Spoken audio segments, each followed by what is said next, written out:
जय हिंद दोस्तों। उस वीडियो में कवर नहीं हो पाया था, इसलिए हमने ये अगली वीडियो बना दी। पार्ट 3 है उसी का, प्रश्नावली 1.1 Rajiv math class 10 UP board. चलिए अपने क्वेश्चन की तरफ चलते हैं। इस क्वेश्चन में कहा गया है कि दो संख्याएं दी गई हैं आपको 306 और 657। इनका आपको मासा दिया गया है, यानी HCF दिया गया है 9। LCM ज्ञात करना है। तो सबसे सरल तरीका है कि आप वही पुराना वाला सूत्र लगा दीजिए। पहली संख्या गुणा दूसरी संख्या बराबर लासा गुणा मासा। ठीक है, ये सूत्र हम पहले वीडियो में बता चुके हैं। यदि नहीं पता है तो वापस जाके आप पहले वो वीडियो देखिए, फिर ये सूत्र लगाइए। पहली संख्या कितनी है? 306। दूसरी संख्या 657 बराबर लासा कितना है? नहीं, लासा पता नहीं है, तो लासा तो निकाल रहे हैं, तो लासा की जगह में x मान लीजिए। यदि x मान लेंगे या फिर वही ये लासा लिखा है तो यही लासा लिखा रहने दीजिए, या फिर यहाँ पर XYZ कोई भी संख्या मान सकते हैं आप।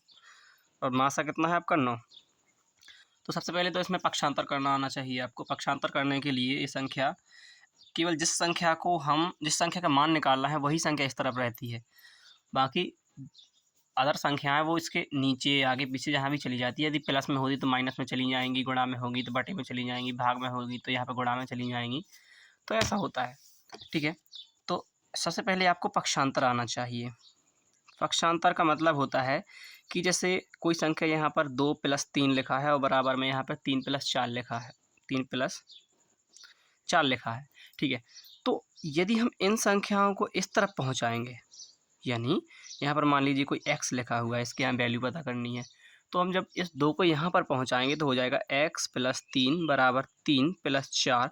और ये 2 यहाँ प्लस का है तो यहाँ पर जाकर माइनस को हो जाएगा, और इस 3 को भी पहुँचाएंगे तो ये भी माइनस में हो जाएगा। आई बात समझ में? और यदि यही संख्या यहाँ पर प्लस की जगह गुणा में रहती, जैसे x × 2 × 3 बराबर 4, 3 + 4, ये जो कितने हैं यहाँ पर ये गुणा में चेंज हो गई, तो यहाँ पर जो भी संख्या जाएंगी तो ये प्लस माइनस में नहीं जाएंगी, अब ये बटे में जाएंगी। तो x बराबर हो जाएगा आपका 3 + 4 बटे 2 × 3, मतलब ये दोनों संख्याएं फिर नीचे चली जाएंगी, लेकिन ये दोनों आपस में गुणा में, तो यहाँ पर भी आपस में गुणा में ही रहेंगी।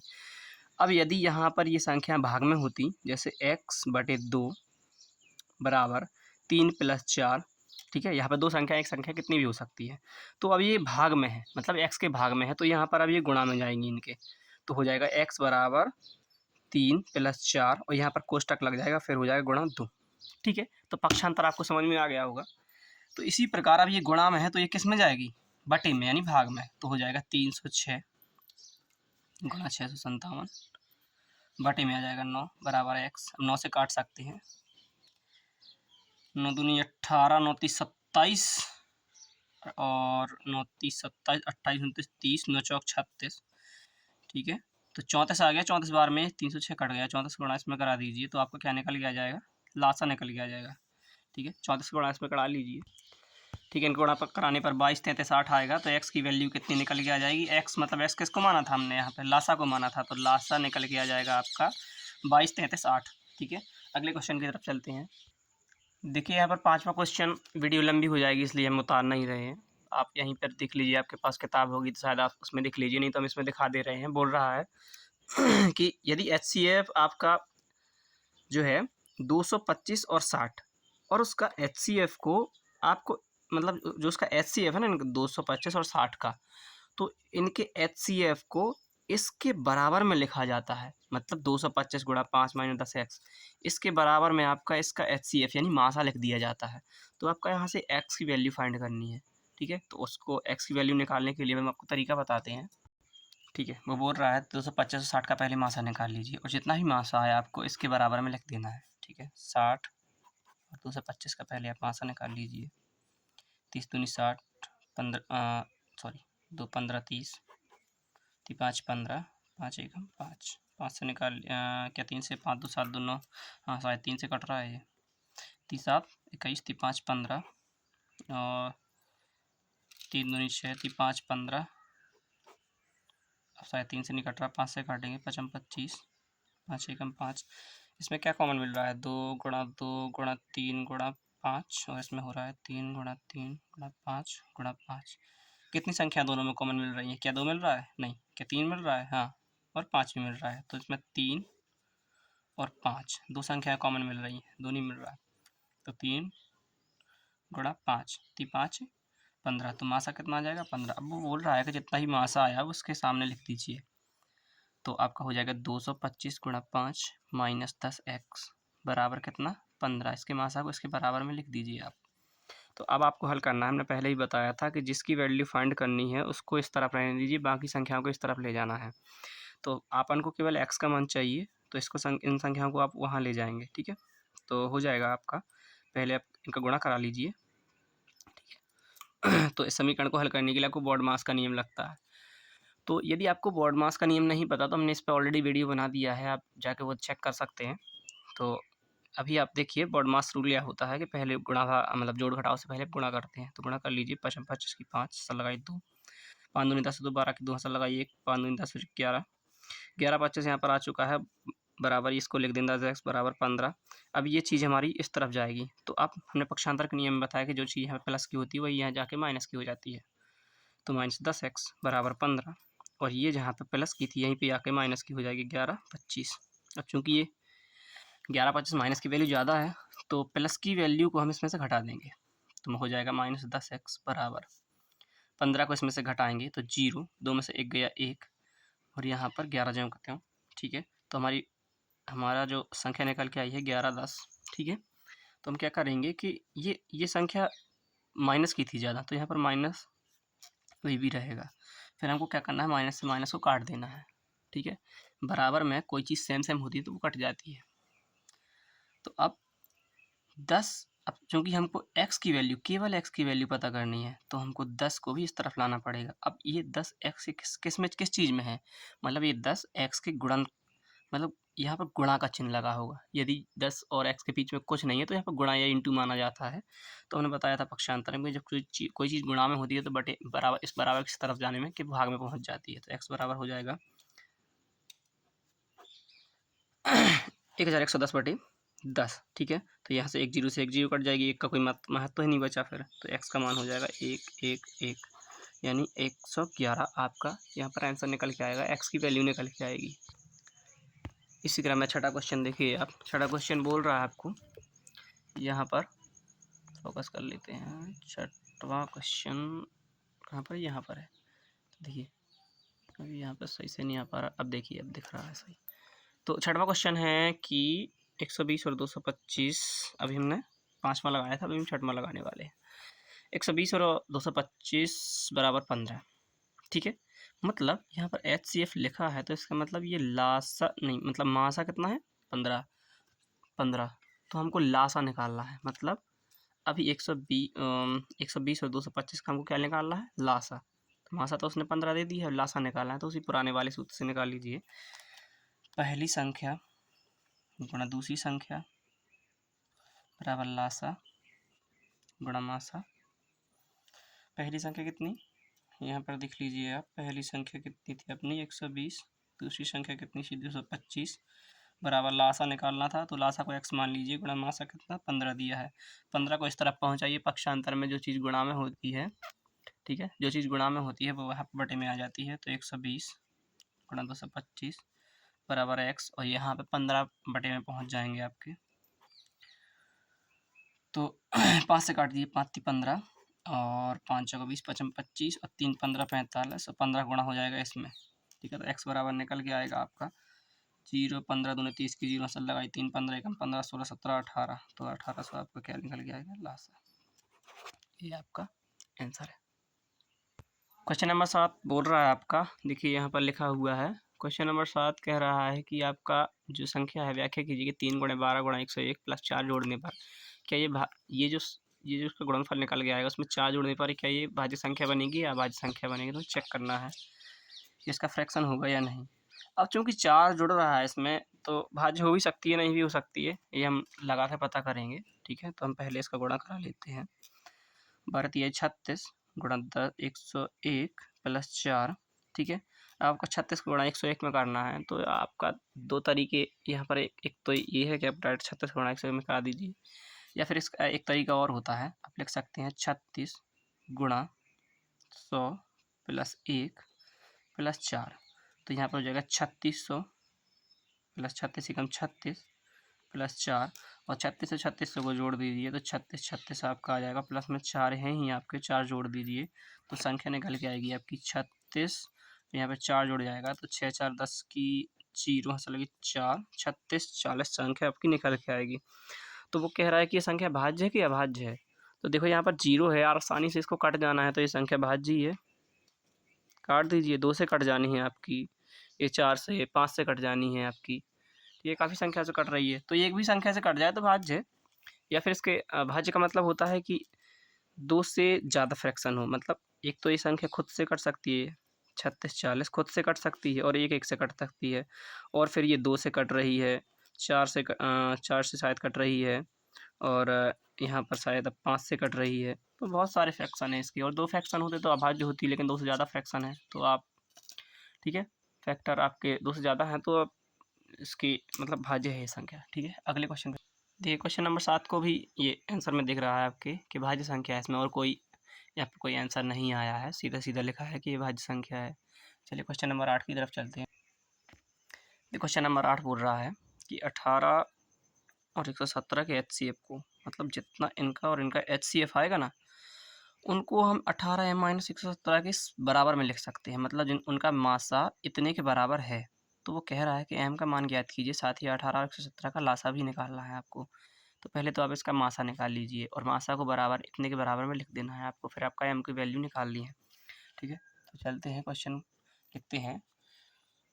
18 और 117 का पहले तो मासा निकालना है। ठीक है, बार बार वीडियो दिक्कत आता है इसमें। 18 117, चलो 18 117 का मासा कर लेते हैं जल्दी से।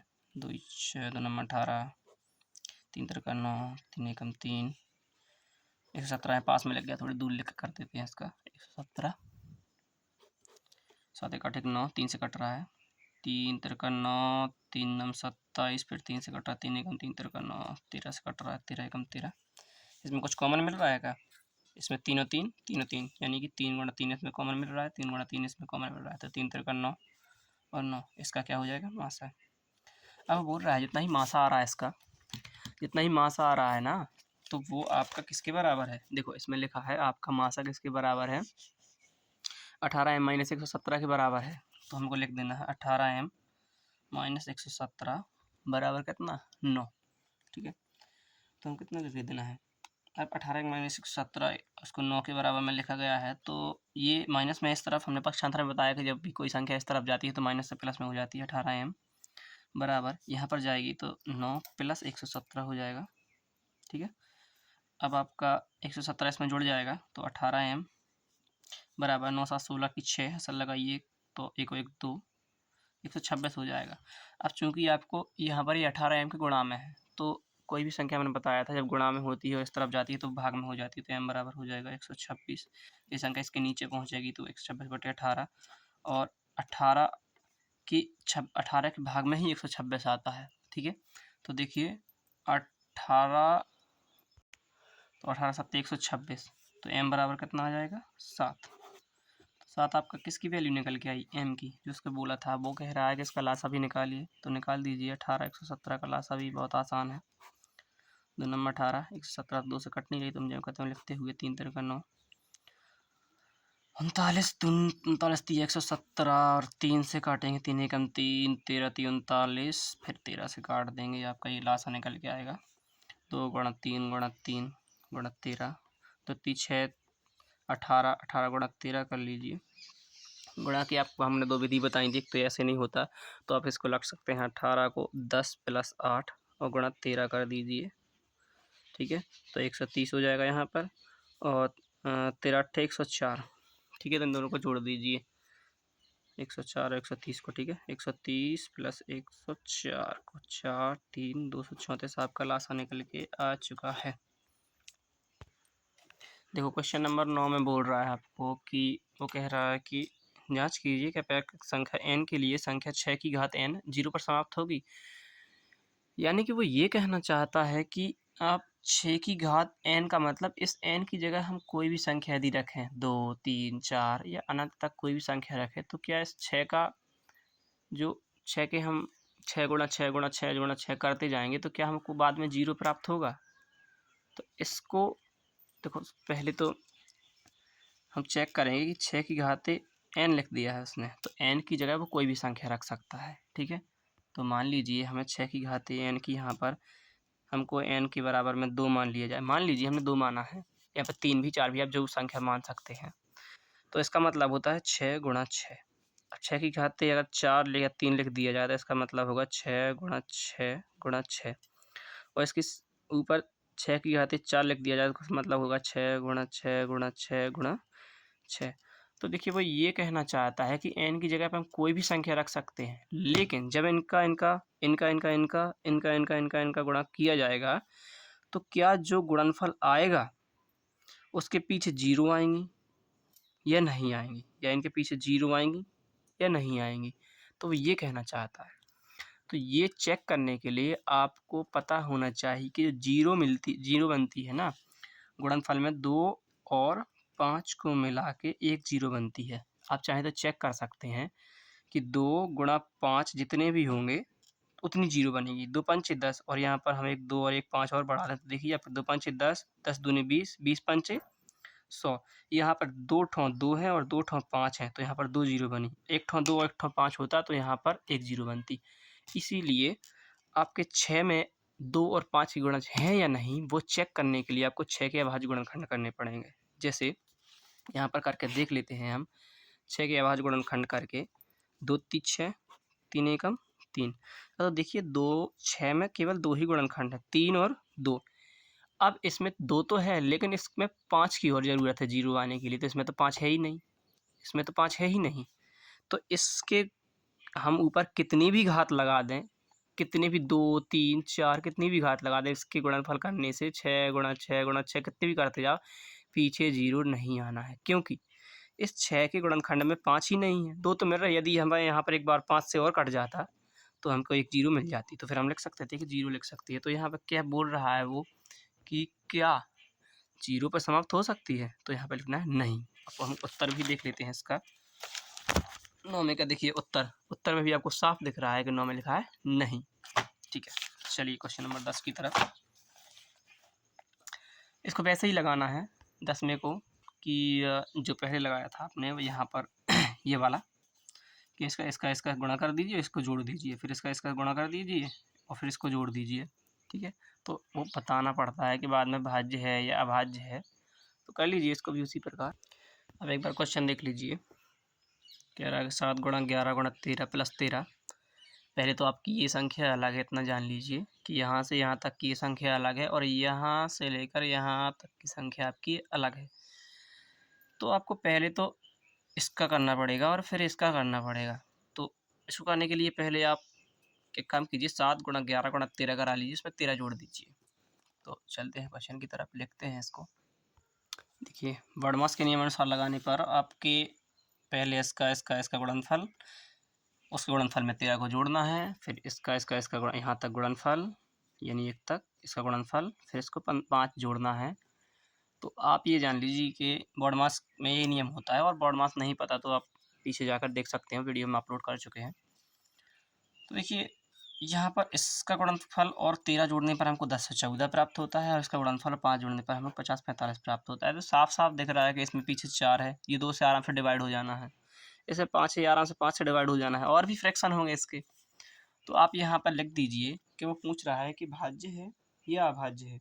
तो डेफिनेटली भाज्य है, ये भी भाज्य है, और भाज्य इसलिए है वो पूछ रहा, और वो ये भी पूछ सकता है कि क्यों भाज्य है। तो ये इसलिए भाज्य आप लिखेंगे कि इसके दो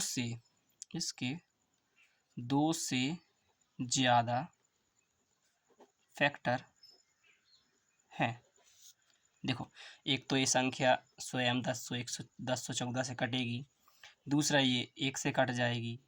तो ये तो हर प्रकृति में जितनी भी संख्या हैं 0 को छोड़कर, वो तो सब 1 से और स्वयं से कटती हैं, लेकिन ये संख्या तो 2 से भी कट रही है, उसके बाद ये 4 से भी कट रही है ना। तो देखिए इसके 2 से ज़्यादा फैक्टर हो गए हैं। अभी यदि 2 रहते केवल 2 फैक्टर तो ये अभाज्य होती, अब 2 से ज़्यादा फैक्टर है तो ये भाज्य है। इसमें देखिए ये 50 45 एक तो स्वयं से कट सकती है, दूसरी बात ये 1 से कट सकती है, तीसरी बात ये 5 से कट रही है, पीछे 5 है, और 5 4 9 5 13 3 से नहीं कट रही, तो इसके भी 2 से तो ज़्यादा वैसे भी फैक्टर हैं, तो ये भी भाज्य है। इसमें भी यही नियम बैठ रहा है कि इसके 2 से ज़्यादा फैक्टर हैं। ठीक है, तो आगे बढ़ जाएंगे, 11वां सवाल देखेंगे। देखिए ये सवाल थोड़ी इंटरेस्टिंग है आपका। वो कह रहा है कि किसी खेल का मैदान है और उसके चारों ओर एक वृत्ताकार मतलब गोल पथ बना हुआ है दौड़ने के लिए। इस मैदान के चक्कर लगाने में सोनिया को 18 मिनट लगते हैं, मतलब एक लड़की है उसको 18 मिनट लग रहे हैं, और एक लड़का है जिसका नाम रवि है उसको 12 मिनट लग रहे हैं। तो इसमें कह रहा है, पूछ रहा है वो कि मान लीजिए मान लीजिए कि दोनों एक ही स्थान और एक ही समय पर चलना प्रारंभ करते हैं, तो एक ही दिशा में चलते हैं, तो कितने समय पुनः प्रारंभिक स्थिति पर मिलेंगे।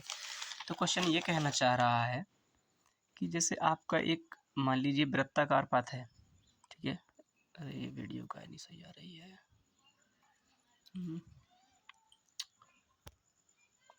ठीक है अब सही है। देखो तो कह रहा है कि एक